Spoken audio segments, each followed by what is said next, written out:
and thanks for the opportunity to speak today. Yes, the 1970s with state insurance, it's a long time ago.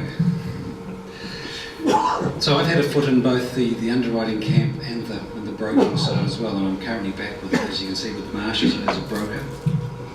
I'm going to talk a little bit about how the industry works globally and in New Zealand, and I'm going to then talk about the outcomes of the earthquake and what it means for each and every one of us in terms of our own insurance arrangements. In the pure insurance world, insurers make their money by accurate underwriting. Just like in any business, you've got to provide for the losses, you've got to provide for the expenses, you've got to enable a provision to be made for extraordinary losses, and you've got to make a profit. That's the pure insurance world. In the BC world, before Canterbury, many insurers budget for an underwriting loss, and they make their profits from short and long-term investments. So the more buoyant the world's financial markets are, the lower insurance costs are generally, and the reverse is true as well. If we just have a look at, so this little graph sets out on the left-hand axis is a global percentage that insurance premiums changed, and we'll just fit in. What you can see is a couple of big disasters in the financial sense really had a big effect on the insurance industry pricing in the 70s and in the 80s. The other thing that affects insurance happily or unhappily are natural disasters and man-made disasters. So we can see there the influence of Hurricane Andrew, and we can also see the influence of 9/11 as well. The right-hand axis reflects New Zealand. And that's what's happening now. The arrow's going up, and it hasn't stopped yet, I don't think. So for many years in New Zealand, insurance premium underwriting has been based on market share considerations rather than underwriting fundamentals. And if we take earthquake underwriting as an example of that, New Zealand's got a broadly similar risk to California and Japan. But in those two countries, the insurance was very expensive and difficult to buy. In California, you might pay 10% of the value of your house as a premium or your business assets, and you might have a deductible of 25% of the loss. 10% and 25%. In New Zealand, until recently, if you take Wellington, you could buy earthquake insurance at 0.15%, and you'll be wearing a 5% deductible. In Auckland, the price 0.05% and a 2.5% deductible. So these New Zealand terms are totally out of whack with what the world was thinking about other earthquake-prone zones. But that pricing was supported by reinsurers, and they're the global, really big global companies that insure insurance companies. But why was it so different for California and Japan? I think it's probably because in those places, brokers like me, or insurers and reinsurers couldn't say, it's not going to happen in my lifetime, it won't happen on my watch. The head in the sand approach, really. They couldn't say it because it's already happened to them, so they had a realistic outlook on their exposure and on the cost of it. So how did New Zealand insurance companies and their reinsurers react after disaster? After the first earthquake in September, there was hardly any reaction from the market. No one wanted to be the first mover. They were all still about protecting market share and their own image. Then came the second earthquake. So after February, the deal-making approach was gone, and underwriting fundamentals came back strongly. As a result, premium rates, depending on where you started, how low you were to start with, they might have doubled, trebled or quadrupled, depending on your location. We also in insurance talk about technical rates and market rates. So if the given technical rate for earthquake insurance is this high, prior to February it was probably down about here. That's a market rate. Well, now the market rate has leapfrogged the technical rate and it's up about here somewhere. So we've moved right past what is a true technical rate. which does give some incoming insurers that haven't been exposed to this loss a bit of a head start if they want to come in. If I just stop for a moment and talk a little bit about reinsurers and the power that they have in the insurance market. Insurers buy catastrophe insurance from reinsurers to protect the insurer's balance sheet. When a really big event happens, most of the money that's coming back to you is not being paid by the insurer that you deal with, but it's being paid out by a big multinational like Swiss Re or Allan, someone else. The insurer at the front end takes, much like you do with your business insurance or your house insurance, an excess, or we call it a retention. So that the retention varies based on the size of the company. If you're a small company in New Zealand, you might wear the first $5 million or $10 million or $20 million of any catastrophe loss before you click into reinsurance. So what's happened in the market in Australasia in particular over the last year is that we've seen a lineup of disasters. You talk about, first of all, the September earthquake, the Queensland floods. There have been a couple of $1 billion hailstorms in Australia in that same time frame. Now the February earthquake. And what you've had insurers paying out that retention, their excess if you like, before it clicks into reinsurance. They've paid it out multiple times. 3, 4, 5 times, some of them. That's a lot of capital they haven't budgeted on. They probably budgeted on 2 of those a year, but certainly not 3, 4 or 5. The other factor that affects the insurers is that, just like in your business insurance and your house insurance, their treaty cover is automatically reinstated back to the old limit, but usually only once, maybe twice. After that, they've got to buy it back. So you're going back to your reinsurer, you've got $500 million in losses and you want to buy back your catastrophe limit. He's not going to give it back at the old price, but you've still got to fund it out of that year's earnings. So insurers have had double, triple, quadruple whammies in terms of the current year's pricing. What insurers are also facing after that is that naturally the cost of reinsurance has gone up for New Zealand. So they've got a premium increase they have to provide for. They may also be in the position where their retention has been increased, even though they don't want it to. It may have gone up from 20 million to 50 million. Reinsurers are not prepared to buy down that level of retention any further. So, insurers are in the position of having to collect a lot of cash to pay for that retention they're now having to wear going forward, as well as the losses, as well as their higher cost. But it gets worse, because no one wants to be an AMI. So when insurers buy reinsurance, they have to work out what their exposure is for their biggest disaster. Where is my biggest concentration of risk, or what's going to give out the biggest hit? And for most insurers, they work on Wellington as that site.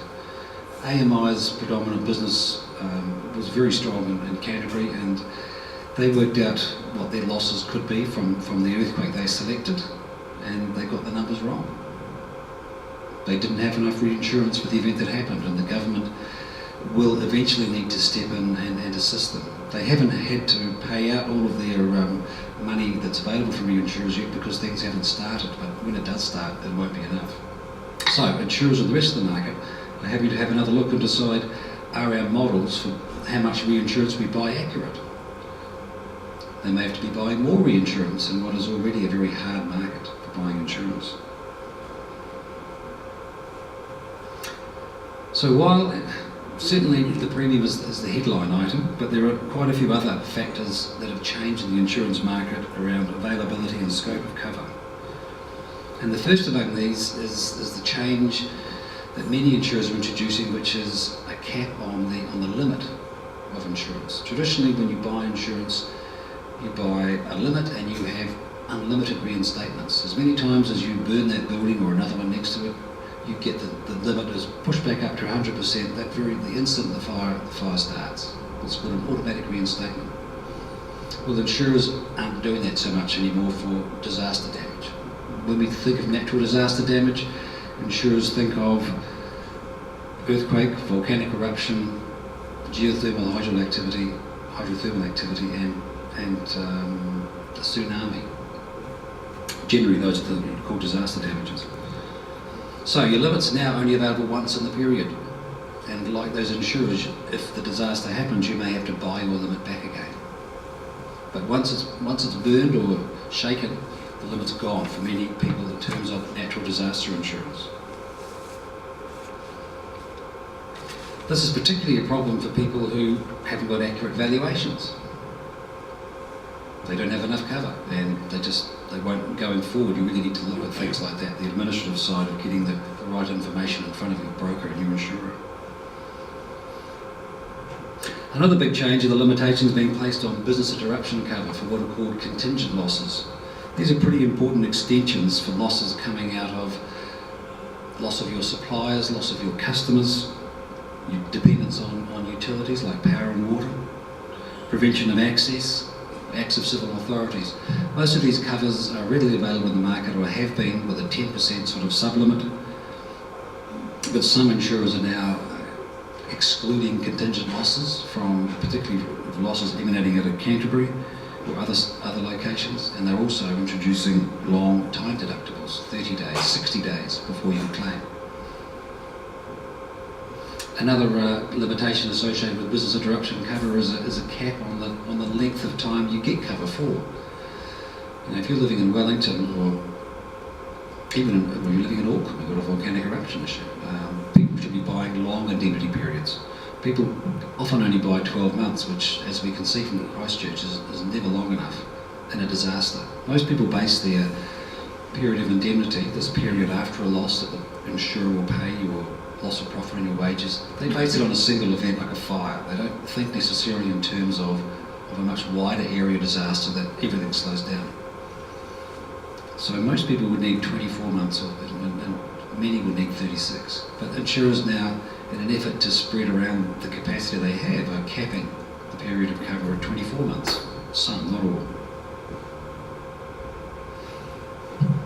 And not only that the pricing and other terms change, but a very important one, a little bit hard to read, but I'll explain it briefly, is the change in deductible. And deductible is the amount that you pay before you can claim on your insurance policy. And we're talking here about natural disaster deductibles. These are the big ones. In Wellington, for a long time, the material damage deductible has been expressed as 5% of site value, which is the value of insured assets on a particular site. Elsewhere in New Zealand, everything was seen as less earthquake prone, and a whole different basis of deductible. It was 2.5% of the loss, which is a very big difference to 5% of the site. As an example, we can see up here that if you took a $100 million building and it had a 5% site deductible, that's a $5 million deductible. If that, under the old basis, and that's what it will be now going forward, $5 million. Whether the loss is 50 million or 10 million, the deductible will be 5 million for someone with a 5% site excess. Previously, that building, if it had a $50 million loss, would have attracted a $1.25 million deductible. So all of a sudden we're seeing gaps at the high end, or measured in the millions in terms of deductibles. And this has got a potentially huge impact on businesses, on property owners, and on lenders as well. So deductibles are changing as well. So where only Wellington had 5% of site value, pretty well all of New Zealand now has at least 5% of site value. The exceptions being Auckland, Northland and Southland, which are seen as the least geologically active provinces. And we in Auckland have moved to 2.5% of loss, of 2.5% of site value. That's a big difference. That's a very big difference that you need to fund. Some insurers also define site value as including the business interruption sum insured, and that just increases the size of the deductible again.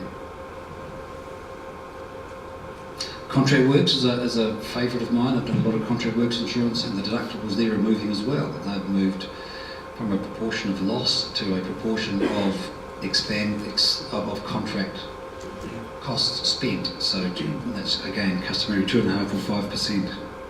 Big changes for the construction industry. So not only have the terms changed, but it's much more difficult to get insurance at all for property and contract works. Insurers now require a lot more information than they used to. A lot more information. All renewals will cost brokers and clients more time and more money to achieve. And you need a much longer lead time than you had before. Another issue that's come is many of the larger projects, larger buildings, larger insurance portfolios, insurers would take them 100%. So the broker's job is pretty easy. You've got one insurer to take it 100% and your job is done. Now what we're seeing is you need more insurer participants to get to 100%. So insurers are cutting back on their capacity. So you might have needed 1 or 2, now you might need 4 or 5. And this brings up the wonderful phenomena of the tail wagging the dog, which is where you get all your pricing done at the front end. The broker comes along and tells you how he's got on. We've got this lead price from Mr. X insurer.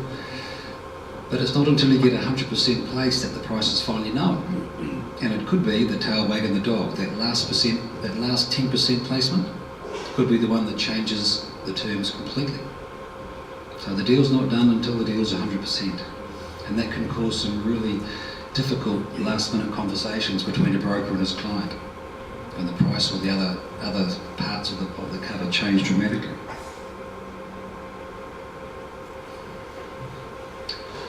Insurers in New Zealand, while they've had their head in the sand for a while, they don't now, and they're certainly looking, in the case of Canterbury, they're looking to reduce their exposure rather than increase it. So, as a result of that, it's difficult to insure new builds and repairs in Canterbury. It's very difficult. To generalise, insurers will insure repairs and rebuilds on the same site, if it's on safe ground. But if you just want to move that building even to a safer area of town, your current insurer may well decline to cover it. It's all about reducing their exposure. And it's not necessarily driven by your friendly broker, or it can't be driven by the broker, or even the local insurer. It's coming from the reinsurers. And remember, in this type of cover, the reinsurers hold the pen, they hold the sway. What this means is that it's holding up house building. It's the lack of insurance is holding up house building. It's holding up new builds or extensions to malls and other people that want to do it. There is still some cover available. There are some overseas insurers that will come in and write small pieces, and that will dry up, I imagine, within 6 months. And at that stage, as brokers, we're certainly selling the fact that the curve in terms of the probability of another major earthquake is falling quite rapidly, and that's the argument that we can use going forward. But spare a thought for Canterbury's going to need, in total, about 30,000 new workers, not all at once, but over the next 5 years they'll need a lot of people. At the moment those people go in there can't even get house insurance or insurance for their contents, their own assets when they go there.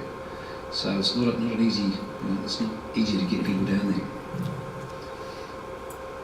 So the New Zealand insurance industry and its reinsurers have had to change a lot of things about how they think and how they act. So what else is changing?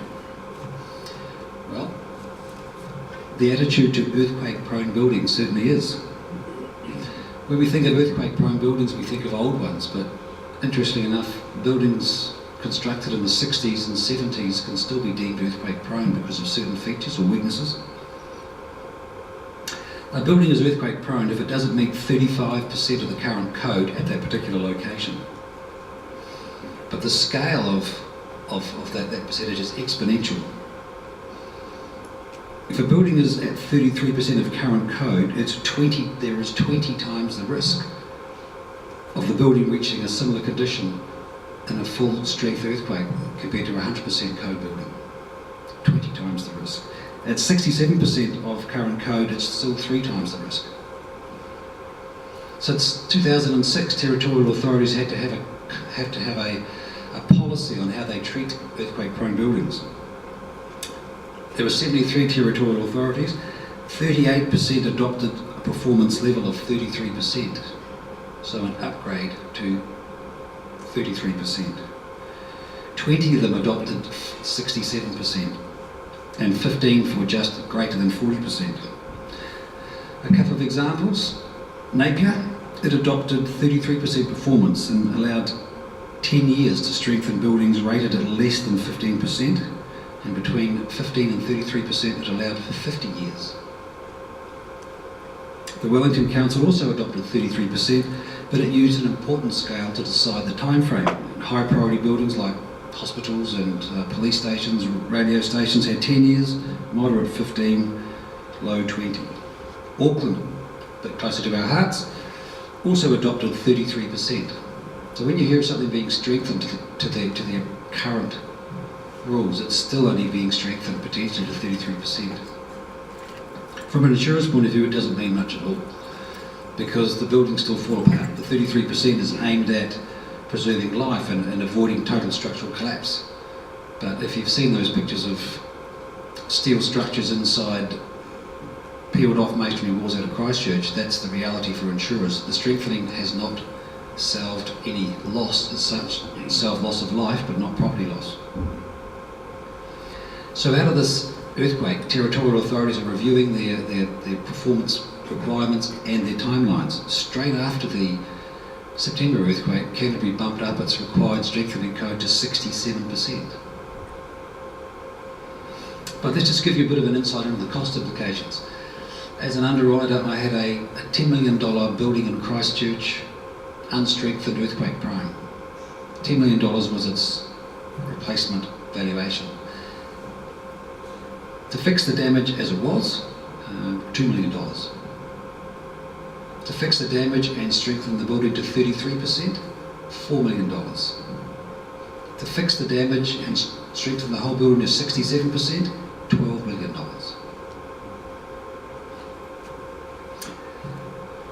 Normally the insurer will pay for an upgrade, but only for the part that was damaged, not for the rest of it, and only to the extent the owner hasn't been required to upgrade it already. So if they've had their notice, the insurer doesn't pay. If there's been no notice issued, the insurer will pay for the upgrade, but only to the bit that was damaged. So what we can expect to see going forward is that other territorial authorities will change the percentage and shorten up the timelines as well. Insurers are now declining to cover earthquake-prone buildings, particularly the very old ones, or they may only offer indemnity value rather than replacement value. And if they only insure indemnity value, then they won't offer business interruption cover, because you don't have the money to rebuild the building, you can't get back into business. So the issues associated with earthquake-prone buildings will create many issues for property owners, businesses and lenders. You'd have to say that older buildings or earthquake-prone buildings will drop in value, and they may be very difficult to find buyers and tenants for. On the bright side, if you've got any really good ideas on how to cheaply strengthen earthquake-prone buildings, you'll make millions, because there's going to be a big workload out there for that. If I look into my crystal ball, what do I see happening in the medium term? I see that pricing will stay up for probably 4 to 5 years as insurers gradually build their prices up from where they are now so they can make a profit.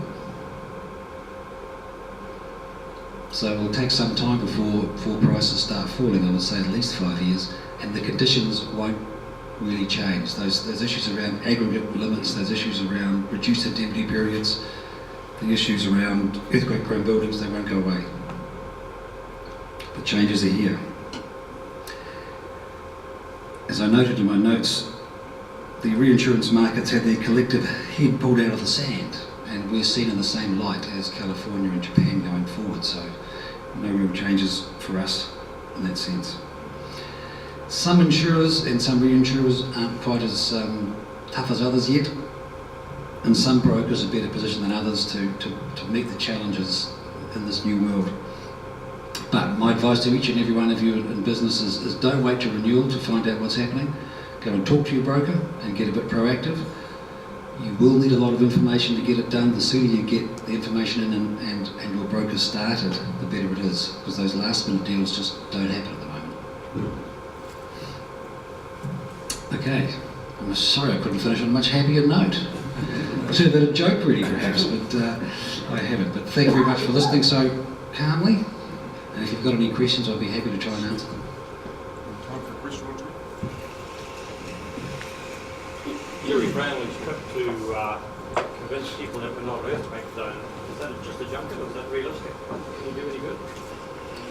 We've got to take every opportunity to get in the ear of the reinsurers, and he's taking that opportunity. He's trying to, I mean, the reinsurers are exceptionally knowledgeable. They're tapping into the best brains in New Zealand and their own people, so they're pretty well aware of what's going on. But you know, every effort we make, I mean, insurance is a lot about relationships and people, so it's about making relationships and getting that personal approach across. That's why brokers exist. So yes, it is not a junket. He will be working very hard to get his point across, and if he can, you know, get a bit more capital allocated towards New Zealand, well, that's great, because we can't really rebuild Christchurch without insurance. The lenders just won't go for it. No, just one commentary was that it was very impressive after the Christchurch earthquake just how quickly funds were made available for immediate repair works. What that says to me is that the reinsurance industry is a very well-oiled machine.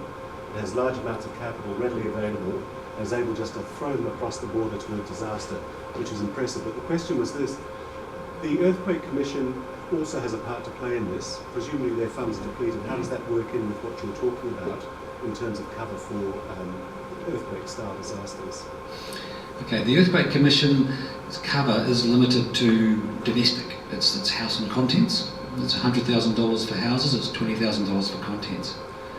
The fund, the bottom part of the fund is cash held by the EQC, and then above that reinsurance kicks in. Because their cover is purely disaster, they've got a pretty big retention. Their retention is $1.5 billion. And beyond that, they've now got $2.5 billion in reinsurance.